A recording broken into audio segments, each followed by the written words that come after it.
نحمده ونصلي على رسوله الكريم اما بعد فاعوذ بالله من الشيطان الرجيم بسم الله الرحمن الرحيم كما قال الله تعالى في شأن حبيبه وعظمته ان الله وملائكته يصلون على النبي يا ايها الذين امنوا صلوا عليه وسلموا تسليما صلى الله على نبينا وآله وسلم صلاة وسلام عليك يا رسول الله صلى الله عليه وسلم.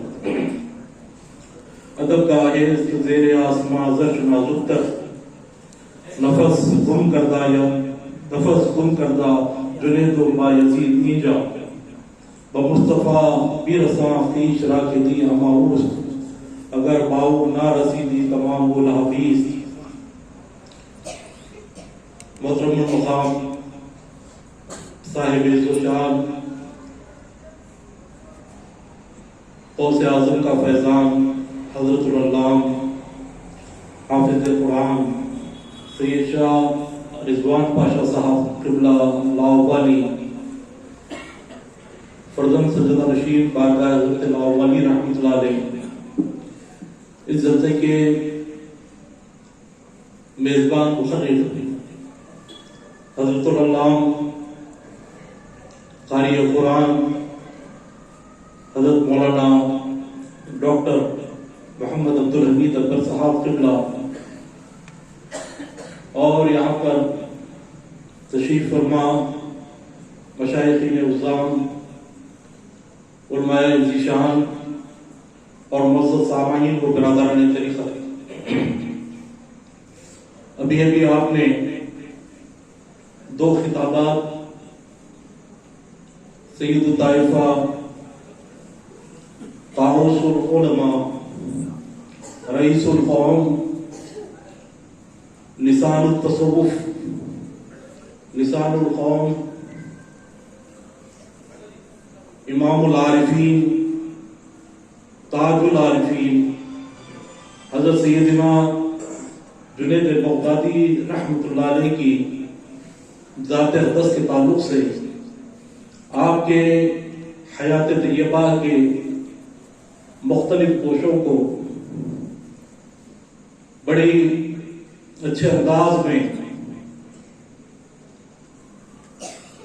محسوس یہ ہو رہا تھا کہ بات زبان سے نکل رہی ہے اور دلوں میں اتر رہی ہے اور حضرت جنید بغدادی کا فیض اس محفل پر جاری و ساری نظر آ رہا تھا. میں بالکل اختصار سے کچھ باتیں عرض کر کے اپنی بات ختم کروں گا. جیسا کہ آپ نے سنا حضرت جنید بغدادی کی ذات پر ہم اور آپ کیا گفتگو کریں گے. حضرت جنید بغدادی کی ذات پر محی الدین ابن عربی رحمۃ اللہ علیہ نے گفتگو فرمائی ہے. حضرت جنید بغدادی کی ذات پر داتا گنج بخش علی حجویری رحمۃ اللہ علیہ نے گفتگو فرمائی ہے. حضرت جنید بغدادی کی ذات پر ابو نصر سراج توسی رحمۃ اللہ علیہ نے گفتگو فرمائی ہے. حضرت جنید بغدادی کی ذات پر خواجہ ابو الخیر جنید رحمۃ اللہ علیہ نے گفتگو فرمائی ہے. حضرت جنید بغدادی کی ذات پر پیران پیر روشن ضمیر میرا محی الدین عبدالقادر جیلانی رحمۃ اللہ علیہ نے گفتگو فرمائی ہے. تمام اکابرین کی جیسا کہ پروفیسر عبدالحمید اکبر صاحب کی خطاب میں آپ نے سنا کہ تمام اکابرین کے امہات کتب میں ہر باب میں حضرت جنید کے قول کے بغیر وہ باب پائے تکمیل کو نہیں پہنچتا، کیونکہ تصوف اسلام کی روح ہے، ایمان کی جان ہے. تصوف ہو تو اسلام ہے، تصوف ہو تو ایمان ہے. تو لہذا روح ایمان کا نام تصوف ہے، جان ایمان کا نام تصوف ہے، نور ایمان کا نام تصوف ہے. اس روح ایمان کے امام کا نام حضرت جنید بغدادی.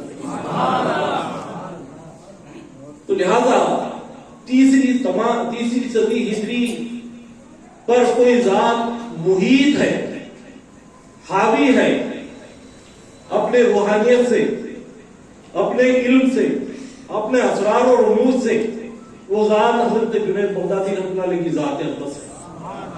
جس طرح سرکار دو جہاں صلی اللہ علیہ وسلم نے تدوین فقہ کے لیے امام اعظم ابو حنیفہ رحمۃ اللہ علیہ کی ذات کو انتخاب فرمایا ہے، اسی طرح تصوف کی تدوین کے لیے، تصوف کو جو سلوک کی سالک کے لیے جو مدارج، جو مقامات، جو سلوک کی راہ پر گامزن جو سالک ہوا کرتا ہے، جتنے بھی مدارج، جتنے بھی مقامات سے ملتے ہیں، عطا ہوتے ہیں، ان سب کو نام دینا، ان سب کی تدوین کرنا، اس کی ذمہ حضرت جنید بغدادی کو دی گئی تھی۔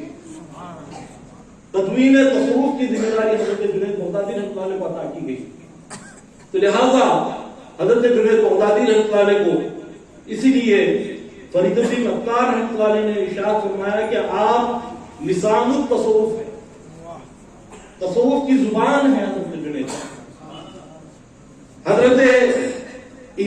حضرت حلیت الاولیاء کے مصنف بیان فرماتے ہیں حضرت جنید بغدادی رحمۃ اللہ علیہ کی ذات ایسی ذات ہے کہ انہوں نے امت محمدی صلی اللہ علیہ وسلم کو، اسلام کو قرآن و حدیث سے مربوط کر کر اور دلائل و براہین سے مبسوط کر کر اسلام کو عطا فرمانے والی ذات حضرت جنید بغدادی کی ذات ہے۔ اسلام کو تصوف کا لبادہ ادا کرنا، تصوف کا لباس عطا کرنا، تصوف جو علم باطن ہے، جس کو قرآن نے علم لدنی کہا، حدیث نے علم احسان کہا، تو اس علم کو باضابطہ مدون کرنے والی ذات حضرت جنید بغدادی کی ذات ہے۔ تو لہذا جنید بغدادی رحمۃ اللہ علیہ کے ایک ایک قول پڑھیں، اس میں آپ کو قرآن و حدیث ایسی مربوط نظر آئے گی اور قرآن و حدیث کے ایسے ایسے دلائل نظر آئیں گی۔ حضرت جنید بغدادی رحمۃ اللہ علیہ کی ذات کے تعلق سے آپ نے سنا فخر مصطفیٰ صلی اللہ علیہ وسلم حضرت جنید بغدادی کی ذات ہے، تو لہذا حضرت جنید بغدادی رحمۃ اللہ علیہ کی بارگاہ میں ایک عیسائی آتا ہے جو اپنے قوم کا ایک عالم تھا، وہ سرکار دو جہاں صلی اللہ علیہ وسلم کی اس حدیث پاک سے واقفیت رکھتا تھا کہ اتقوا فراست المومن فینظروا بنور اللہ، کہ مومن کی فراست سے ڈرو کہ وہ اللہ کے نور سے دیکھتا ہے۔ تو اس حدیث کو لے کر وہ لباس، مسلمانوں کے لباس میں حضرت جنید کی محفل میں آ جاتا ہے، آ کر حضرت جنید سے سوال کرتا ہے کہ میں چاہتا ہوں کہ آپ اس حدیث پاک کی تشریح فرمائیں، اس حدیث پاک کی توضیح فرمائیں۔ حضرت جنید کے پاس خال کا نہیں بلکہ حال کا جواب تھا۔ آپ فرماتے ہیں اب تیرا وقت آ گیا ہے کہ تو اپنی زنار توڑ دے اور دائرہ اسلام میں داخل ہو جائے۔ وہ شخص فوراً حضرت جنید کے رعب و دبدبے سے دائرہ اسلام میں داخل ہو جاتا ہے۔ لہذا حضرت جنید بغدادی رحمۃ اللہ علیہ کی محفل میں جب وہ جاتا ہے، اس کے ساتھی پوچھتے ہیں کہ تو نے سوال کیا کیا تھا، جواب کیا ملا؟ تو وہ کہتا ہے کہ بے شک حضرت جنید نے میرے سوال کا صحیح جواب عطا کیا۔ میں عیسائی مذہب تھا، میں عیسائی تھا، میں سوال لے کر گیا تھا کہ مومن کی فراست سے ڈرو کہ وہ اللہ کے نور سے دیکھتا ہے۔ تو حضرت جنید وہ مومن تھے جو اللہ کے نور سے دیکھ چکے تھے کہ میں عیسائی ہوں، اور فرمایا کہ تم مسلمان ہو جاؤ۔ تو اس کے مذہب کو آپ نے دیکھا، دیکھ کر اس کو مسلمانی میں تبدیل کر لیا۔ حضرت جنید بغدادی رحمۃ اللہ علیہ کا وصال با کمال ہو کر آج سے تقریباً 1114 سال گزر چکے۔ حضرت جنید بغدادی کا جو اس میں مبارک ہے، میں جب رجب شروع ہو رہا تھا، میں نے ارادہ کیا کہ کم سے کم جنید بغدادی کی کانفرنس ہو کر کئی سال کا گیپ ہو چکا ہے، اس کے بعد یہ سلسلہ ہم شروع کریں گے. ہر رجب میں انشاءاللہ حضرت جنید بغدادی رحمۃ اللہ علیہ کی یاد منائیں گے. تو میں نے سوچا کم سے کم حضرت جنید کے اس میں مبارک کے جو الفاظ ہیں 4 حروف کم سے کم 4 کانفرنسز ہو. اللہ نے میرے ارادے کو قبول فرمایا. الحمدللہ مدینہ طیبہ میں بھی حضرت جنید بغدادی رحمۃ اللہ علیہ کا کانفرنس ہوا. بنگلور کی سرزمین پر ہوا, حیدرآباد کی سرزمین پر ہوا. آج ہم جنید کی دال مکمل کر رہے ہیں. آج چوتھا عظیم الشان کانفرنس ہو رہا ہے اور حضرت جنید بغدادی رحمۃ اللہ علیہ کی ذات کا تعارف آپ کے اس قول سے میں دینا چاہتا ہوں کہ آپ نے ارشاد فرمایا کہ اولیاء کی جو حکایتیں ہوتی ہیں, اولیاء کی جو حکایتیں ہوتی ہیں وہ جندم من جند اللہ ہوتی ہیں, یعنی اللہ کے لشکروں میں سے وہ لشکر ہوا کرتی ہیں اور ان حکایتوں سے سالک کے دل مضبوط ہوا کرتے ہیں. ان حکایتوں سے سالک کے دل مضبوط ہوا کرتے ہیں. تو لہذا حضرت جنید نے جو فرمایا جندب من جند اللہ, اسی سے لفظ جنید نکلا ہے. اسی سے لفظ جنید نکلا ہے. جنید آپ کو تنہا نظر آتا ہے, اس وحدت میں کثرت ہے. حضرت کے جنید بغدادی رحمۃ اللہ علیہ کی اس وحدت میں کثرت ہے کہ جنید کے معنی لشکر کے ہیں. یہ ایسا عظیم لشکر ہے, یہ ایسا عظیم ذات ہے کہ اس ذات میں آپ اخلاص دیکھیں تو اخلاص کے امامت پر وہ نظر آتا ہے. اس ذات میں توکل دیکھیں توکل کی امامت پر وہ نظر آتا ہے. راضی و رضا رہنا دیکھیں وہ راضی و رضا رہنے کی کیفیت کی امامت پر وہ نظر آتا ہے. کیوں نہ ہو کہ تمام کے تمام تصوف کے اصطلاحات, تمام کے تمام تصوف کے مقامات, تمام کے تمام تصوف کے اشارات, تمام کے تمام تصوف کے مدارج کے امام کا نام حضرت جنید ہے. آپ اندازہ کریں بایزید بستانی رحمۃ اللہ علیہ سلطان العارفین ہیں. آپ نے اپنے دور میں آپ کی زبان سے ایسے ایسے کلمات صدور ہوئے جس کو سمجھنا امت کے بس کی بات نہیں تھی, جس کو حضرت ابو نصر سراج رحمۃ اللہ علیہ نے اپنے کتاب النما میں ارشاد فرمایا کہ اس کو شطحیات کہا جاتا ہے. وہ شطحیات جو حضرت بایزید بستانی رحمۃ اللہ علیہ کی زبان سے صدور ہوئے وہ امت سمجھ نہیں پا رہی تھی. ان شطحیات کی تفسیر و تشریح حضرت جنید نے فرمائی ہے. تو لہذا حضرت جنید کی کتاب ہے شطحیات بایزید نام کی, اس کا ذکر حضرت ابو نصر سراج نے اپنی کتاب میں فرمایا کہ کئی شطحیات کی تشریح و توضیح, جیسا کہ حضرت بایزید نے فرمایا کہ سبحانی ما اعظم شانی, کہ میری شان سب سے عظیم ہے, سب سے بلند ہے. اس شطحیات کی تشریح و توضیح حضرت جنید نے فرمائی ہے. بہرحال حضرت جنید بغدادی رحمۃ اللہ علیہ ایسی ذات ہے جو اعمال کے باطن تک ان کی رسائی ہوا تھی.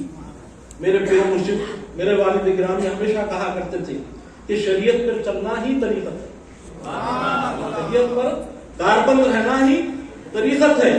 تو اسی لحاظ سے حضرت جنید بغدادی رحمۃ اللہ علیہ کا مقام بھی یہی ہے کہ حضرت جنید کی ذات سے ہی فیض حاصل کر کے آپ نے کہا کہ فرمایا ہے کہ شریعت پر چلنا ہی طریقت ہے.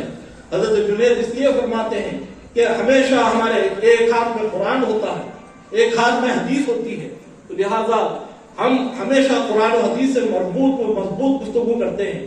حضرت جنید رحمۃ اللہ علیہ کی آپ اقوال پڑھیں کہ ہر عمل چاہے وہ نماز ہو, روزہ ہو, حج ہو, زکات ہو, اس کا باطن آپ کی ذات میں نظر آتا ہے, اس کے اسرار و رموز آپ کی ذات میں نظر آتے ہیں, اس میں پوشیدہ جو مقامات سے بلند آپ کی ذات میں نظر آتے ہیں. میں اس ہدایت کو بیان کر کے اپنی بات ختم کروں گا. حضرت جنید بغدادی رحمۃ اللہ علیہ کی بارگاہ میں ایک شخص آتا ہے, آ کر بیٹھتا ہے. حضرت جنید سوال کرتے ہیں کہ کہاں سے آنا ہوا.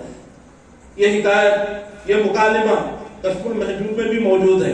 حضرت جنید بغدادی رحمۃ اللہ علیہ کی کتاب سیرت جنید میں بھی موجود ہے اور کئی کتب میں امام خشیریہ رسالہ خشیریہ میں بھی یہ موجود ہے. تو لہذا حضرت جنید اس سے سوال کرتے ہیں کہ کہاں سے آ رہا ہو. وہ شخص کہتا ہے کہ میں حج کی تکمیل کر کے آ رہا ہوں.